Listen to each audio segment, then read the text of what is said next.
இயேசு கிறிஸ்து சிலுவையில் அறையப்படுவதற்கு முன்பதாக பிலாத்துவினால் இயேசுவுக்கு பதிலாக விடுதலை செய்யப்பட்ட இந்த பரபாவை குறித்து பழைய ஏற்பாட்டின் புஸ்தகமாகிய லேவியர் ஆகமத்தின் புஸ்தகத்தில் ஒரு சில தெளிவான அடையாளங்களும் தீர்க்க தரிசனங்களும் எழுதி வைக்கப்பட்டிருக்கிறது என்பதை குறித்து தான் இந்த பைபிள் ஸ்டடியில நீங்களும் நானும் தியானிக்க போகிறோம். யார் இந்த பரபா? இவனுடைய பின்னணி என்ன? இவனுடைய உண்மையான பெயர் என்ன? இவனுக்கும் லேவியர் ஆகமத்தின் புஸ்தகத்திற்கும் என்ன சம்பந்தம்? தெரிந்து கொள்ள தொடர்ந்து இணைந்திருங்கள். கர்த்தர் நம்மோடு பேசுவாராக.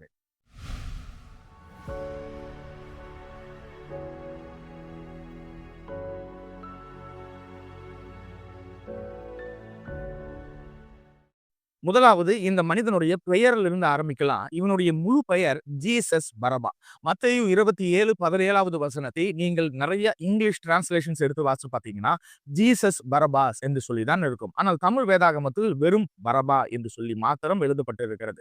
இப்ப பார் அபா என்கிற 2 வார்த்தைகளை பிரித்து பார்த்தால் நமக்கு ஒரு அர்த்தம் கிடைக்கும். பார் என்றால் த சன் ஆஃப், இவருடைய மகன் என்று சொல்லுவதற்கான வார்த்தை தான் பர்.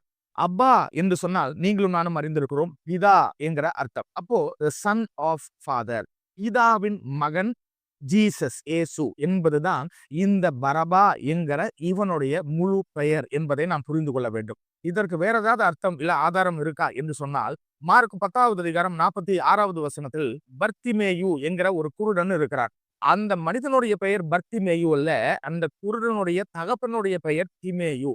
திமேயுடைய மகன்தான் இந்த குருடன் என்று சொல்லுவதற்கு அவர்கள் பர் திமேயு, திமேயுவின் குமாரன் அப்படின்னு சொல்லி அவனை குறித்து எழுதப்பட்டிருக்கிறது. இப்ப இரண்டாவது ஒரு கேள்வி, நம்முடைய ஆண்டவருக்கும் இயேசு ஜீசஸ் என்றுதான் பெயர். இந்த கொலைகாரனும் கள்ளனுமாய் இருக்கிற இந்த பரபாவுக்கும் ஜீசஸ் இயேசு என்றுதான் பெயர்.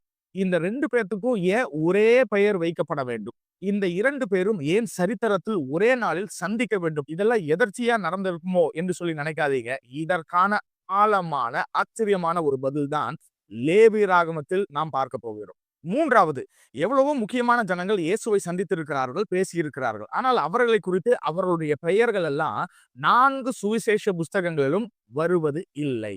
உதாரணத்திற்கு இயேசுவோடைய சடலத்தை சிலுவையிலிருந்து இறக்கி கல்லறையில் போய் அடக்கம் செய்த முக்கியமான நபராகிய அரிமத்தியா ஊரானாகிய யோசேப்பு, அவரை குறித்து நம்ம மத்தேயுவில் மட்டும்தான் வாசிக்கிறோம். சகேயுவை குறித்து நம்ம லூக்காவின் சுவிசேஷ புஸ்தகத்தில் மட்டும்தான் வாசிக்கிறோம். இயேசுதான் மேசியா என்று சொல்லி புறஜாதி ஸ்திரீ ஆகிய சமாரியா ஸ்திரீ கண்டு கொண்டாலே அவளை குறித்து நம்ம யோவான் சுவிசேஷ புஸ்தகத்தில் மட்டும்தான் வாசிக்கிறோம். ஆனால் இந்த கள்ளன் கொலைகாரன் இயேசு பரபா என்று சொல்லி அழைக்கப்படுகிற இவனை குறித்து 4 சுவிசேஷ புஸ்தகத்திலும் மிக தெளிவாக நம்ம வாசிக்கிறோம். அப்போ he seems to be a very very important person.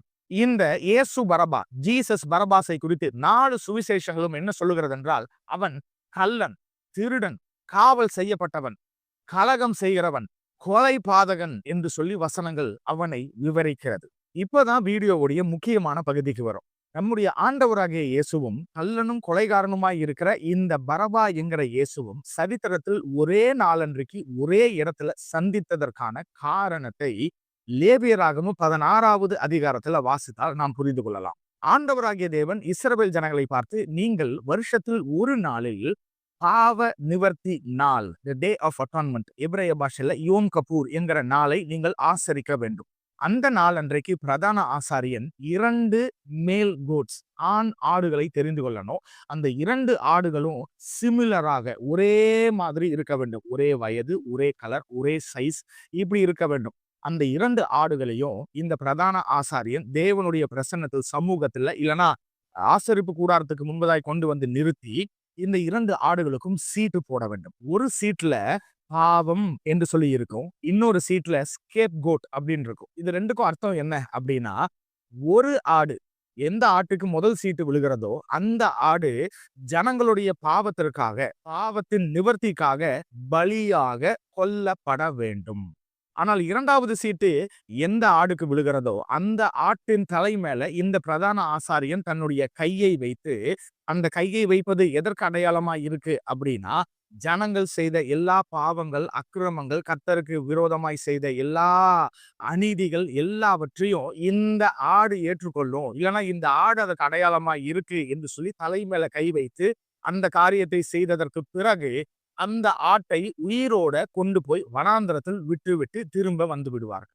So 2 ஆடுகள் 2மே ஒரே மாதிரியான ஆடு. அதை அடையாளப்படுத்தும்படியாக தான் நம்முடைய ஆண்டவருக்கும் இயேசு என்கிற பெயர். இந்த பரபா என்கிற கொலைகாரனுக்கும் இயேசு என்கிற பெயர். இதனால தான் யோவான் ஸ்நானகன் ஆண்டவராகிய இயேசுவை பார்த்து, இதோ உலகத்தின் பாவத்தை சுமந்து தீர்க்கிற தேவ ஆட்டுக்குட்டி என்று சொன்னார். இதுல ஒரு ஆடு அடித்துக் கொல்லப்பட வேண்டும் ஜனங்களுடைய பாவத்திற்காக. அதுதான் இயேசு. இன்னொரு ஆடு ஜனங்களுடைய பாவத்திற்கு அடையாளமாய், அது நாங்கள் செய்த பாவமாய் இருந்தாலோ அந்த பாவத்தின் நிமித்தம் எங்களுக்கு மரணம் வராது, ஆனால் நாங்கள் ஜீவனோட இருக்க முடியும் அப்படின்னு சொல்லி அனாந்தரத்தில் அவிழ்த்து விடுகிற அடையாளமாக இந்த பரபாசும் அவனும் ஜனங்களும் செய்த பாவத்திற்காக விடுதலை ஆக்கப்படுகிறான் என்கிற இந்த காரியத்தை அடையாளப்படுத்தும்படியாக தான் இயேசுவின் சரித்திரத்தில், இயேசுவின் வாழ்க்கையில இயேசு பரபா என்கிற இயேசுவை சந்திக்க நேரிட்டார்.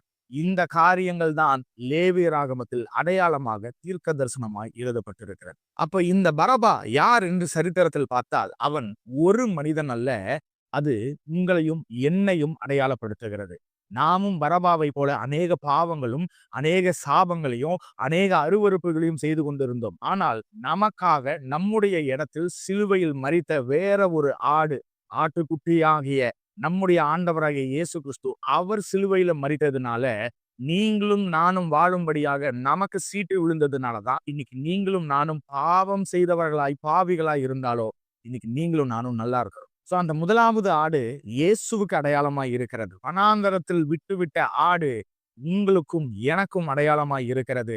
நாம் வனாந்தரத்தில் இருக்கும்படி அல்ல, வனாந்தரத்திலிருந்து மீண்டும் மனம் திரும்பி சிலுவையின் இடத்தில் நம்ம எல்லாரும் நமக்காக பலியாய் தன்னுடைய ஜீவனை தந்த இயேசுவுக்காக, ஆண்டவரே எங்களை வாழ வைக்கும்படியாய் நீர் உம்முடைய ஜீவனை தந்தீரே நன்றி என்று சொல்லி வாழ்நாள் முழுவதும் அவருக்காக வாழும்படியாய், அவருக்காக உண்மையாய் சாட்சிகளாய் நிற்கும்படியாய் அர்ப்பணித்து இன்னைக்கே நம்ம ஜெபிப்போம். கர்த்தர் நிச்சயமாய் நம்முடைய வாழ்க்கையில பெரிய காரியங்களை செய்வாரா. நிச்சயமா இந்த பைபிள் ஸ்டடி உங்களுக்கு பிரயோஜனமாய் இருந்திருக்கும் என்று சொல்லி நான் விசுவாசிக்கிறேன். கர்த்தருக்கு சித்தமானால் வேற ஒரு பைபிள் ஸ்டடியில் இணையலாம். God bless you. Praise the Lord.